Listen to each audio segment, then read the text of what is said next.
Ladies and gentlemen, I am with Frank Sloup. Yes, Deputy Frank Sloup. Now, we don't all look alike out here in Arizona, but I definitely look like Mark and look like you. Yeah, you look more like Mark. Do I? Yeah. Yeah, I get that a lot. Let me start off with this. How did you start? I don't know how many people know how you started as a deputy. What was your, in high school, did you know that you were going to be in the sheriff's department? No. What I did want to do is I wanted to be a game warden. Did you? Yeah, so that's I can actually, see that. Yes, that's what I did my undergrad in. So I left college. I knew I wanted to do something outside and in law enforcement. So game ranger, forest ranger, game warden, something around like that. So I did my undergrad in Maine, specifically to be a game warden. I realized they didn't pay game wardens anything. Right. I realized that deputies made a little bit more, still worked outside, still worked in the more rural areas. So it was a good balance for me. Was your father in the military or police or anything? Neither. No? My dad's a commercial fisherman. Oh. Still today. Is that the game warden part that you started thinking about? Yeah, so I used to, in New York, all of the game wardens also enforce the commercial fishing regulations. So, and I grew up as a hunter and a fisherman, both recreational and Arizona the whole time? No, in New York. Oh, in New York? Yeah, South Shore. Not very many fishermen. Upstate New York, right? Downstate, commercial, Oh. on the water. So I dealt with the game wardens that enforced all the commercial fishing laws. So I was like, what a cool job. And you're out here on the water, you get to talk to baymen, you get to talk to hunters and fishermen. Right. Like, what a great job.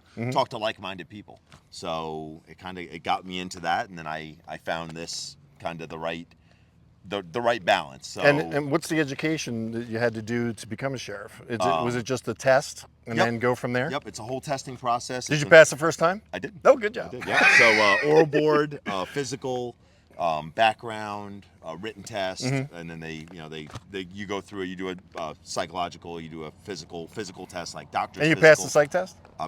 I'm here. Just checking. I'm here. I got it. So, yep, I probably wouldn't have passed, but I'm glad you did. So now you just said you're going after tint, right? For today. So today's a tint day? Today, the Sheriff's Office Traffic Unit is doing a traffic detail specially focused on tint. Yeah. So do you have days where it's just a special focus like that all the time? Is that unique? Yes. No, it is not unique. Today being tint, it just ends up being a violation that we're seeing more and more, especially tint on windshields. Yeah, heads up, guys. Do not drive around Arizona with tints on windshields because they can't see you and they're going to be on guard. Well, and when you're driving around at night, you can't see through your windshield. One would think. So it's a safety hazard. That's really what we're focusing on. Oh, okay. We're looking for cars with dark tinted side windows, dark tinted windshields.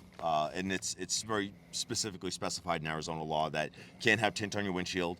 It has to be more than 30% tint on your side windows. We have tint meters, so we measure them.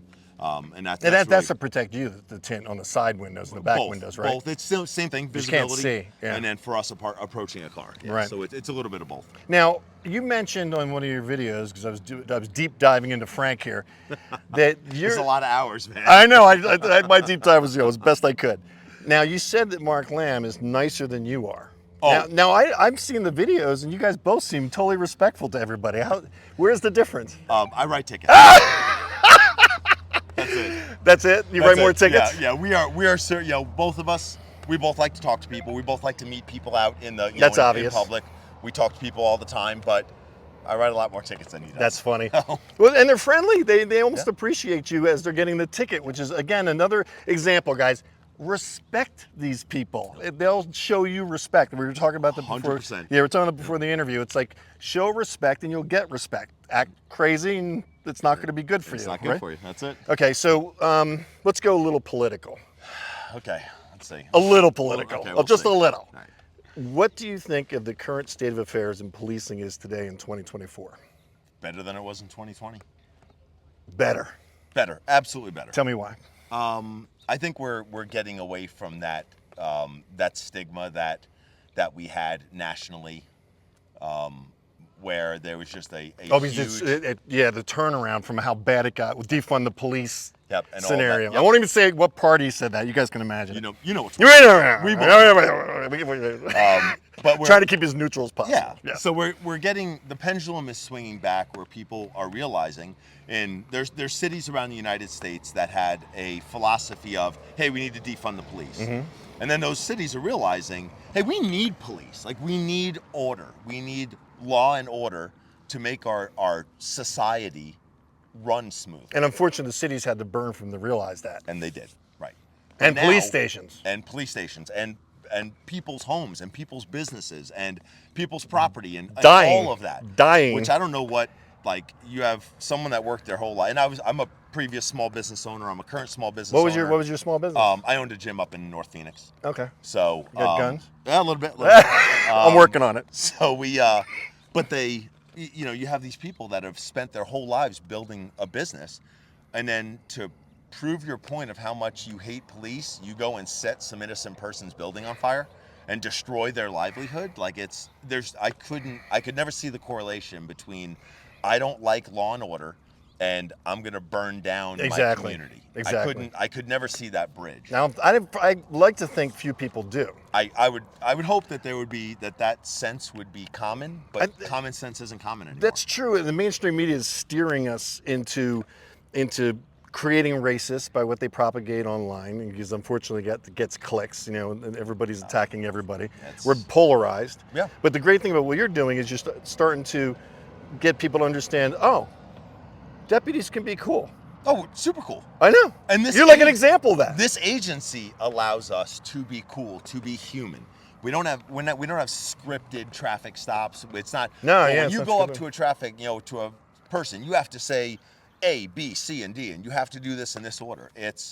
We allow that person to dictate how we contact them. Right. And yeah, you make that very obvious. And it's great. And I love the way you put little chops at them too, where it's like, oh, so you're driving, don't speed if you don't have a license. Yeah. It kind of draws attention to yourself. I think that's very giving. Sam points that out all the time, that if you're going to drive dirty, don't draw attention to yourself by driving at double the speed limit. Exactly.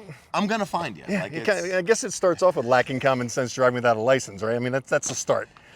Now, I got a really big question for you. Why do you have 6 pens in your thing? I was watching this. You always have 6 pens in your vest. Do you run out of ink a lot? It just looks cool? If someone has dirty hands and they sign a citation and I give them a pen, they keep that pen. I don't want that one back. Got it. I was dying to know. I was like, it looks cool. No, it's just because it fills up the space. Gotcha. That's all. It's just the thing.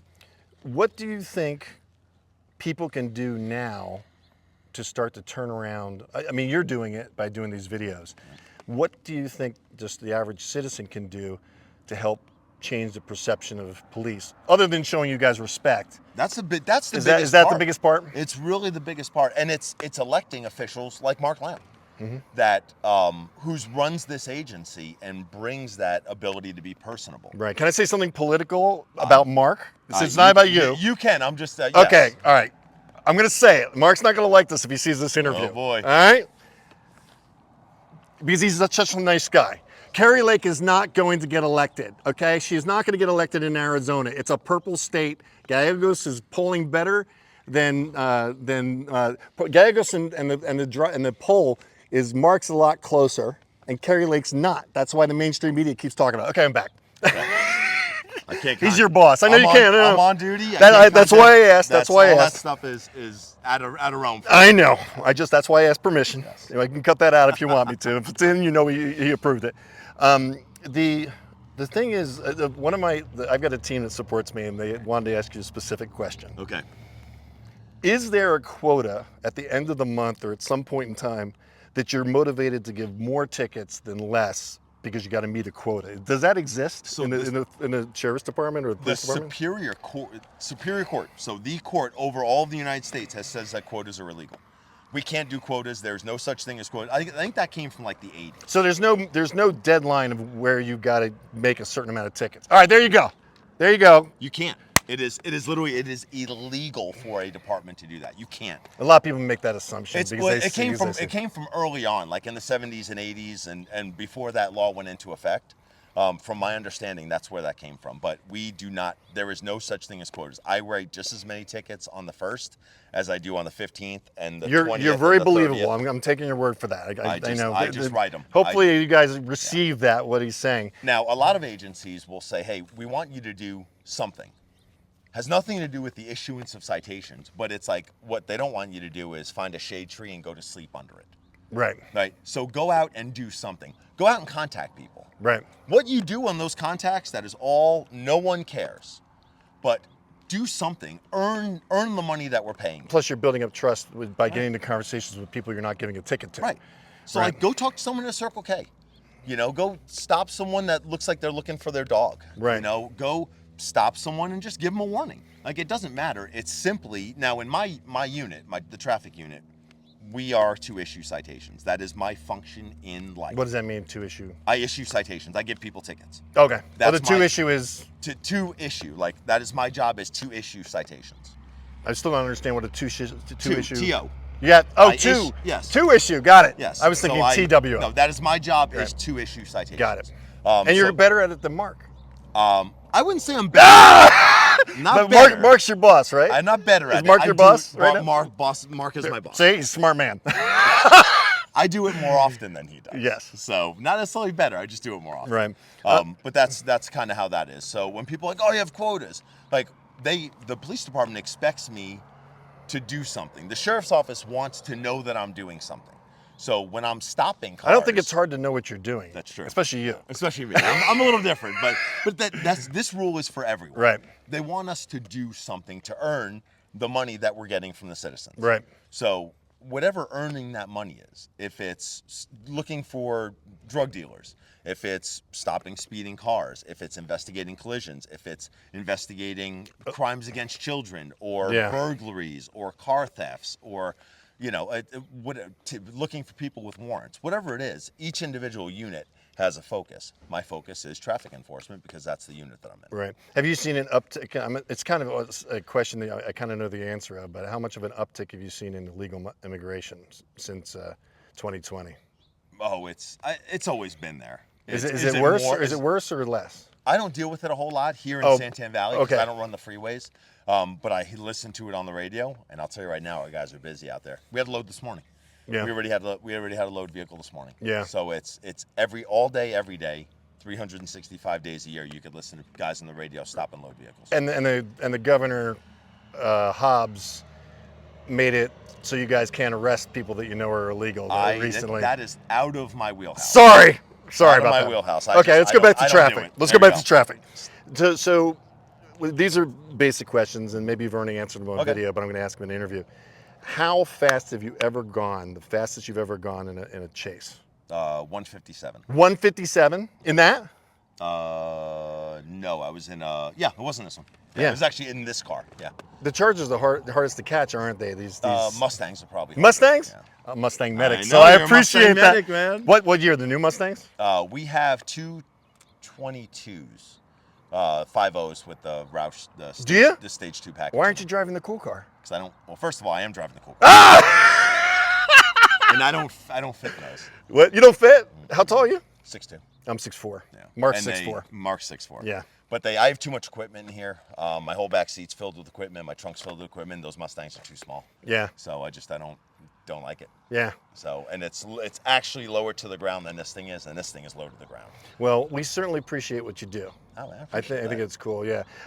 As you guys know, I'm a big supporter of the sheriff's department, the police department, what they do. This man, every time he gets out, can I touch you? Yeah. Every time he goes out, he has to wear a vest because he's taking a risk of getting shot. And he's actually nice to people as they're being disrespectful to him, which is pretty funny, actually. He did some pretty good things on video. But again, the agency allows me to have a personality. I know. Not be a robot. I'm really jealous of your job. I want your job more than I want mine. Hey, man. Go through the academy. I'm 59. I'm 59. I'm retired. 59? Yeah. Oh, come on now. Get through it. I don't know about that. I actually tried to get in the sheriff's department when I was in Riverside County, California. Oh, yeah. We have a retired guy from Riverside who's here as a volunteer. Yeah, yeah. I have a Riverside patch on the top of my car now. Do you? Yeah. Well, I'm glad you said that, because I noticed that when I actually did a ride along with Mark. Do I get to do a ride along with you in the future? That's all up to Mark. Oh, darn you. All right, Mark, yeah. I want to ride along with Frank, okay? Just a heads up. Now, how do they find you and see you? What are the most popular, what's the avenue to see you? Well, Pinal County Sheriff's Office has a Facebook page, has a YouTube page. So for me in uniform, that is the way you can find me. Okay, and Pinal is spelled? Pinal.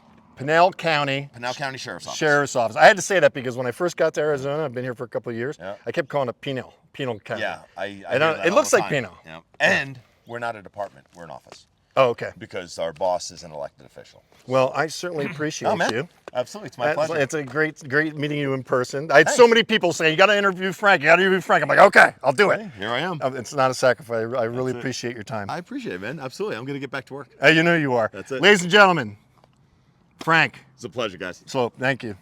Thanks, man. And this is the back of Deputy Frank's trunk. You know what I mean? How many times you get to see that?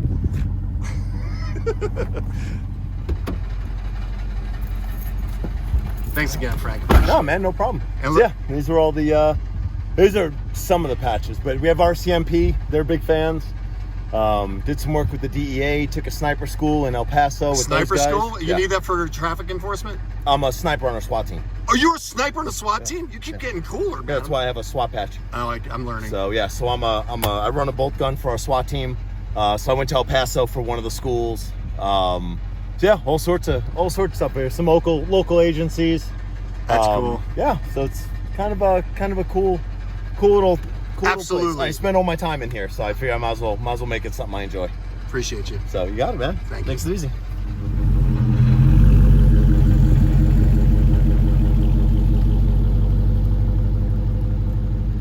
How cool is that? Student driver in the back of his car. Isn't that great? Deputy Frank Sloup.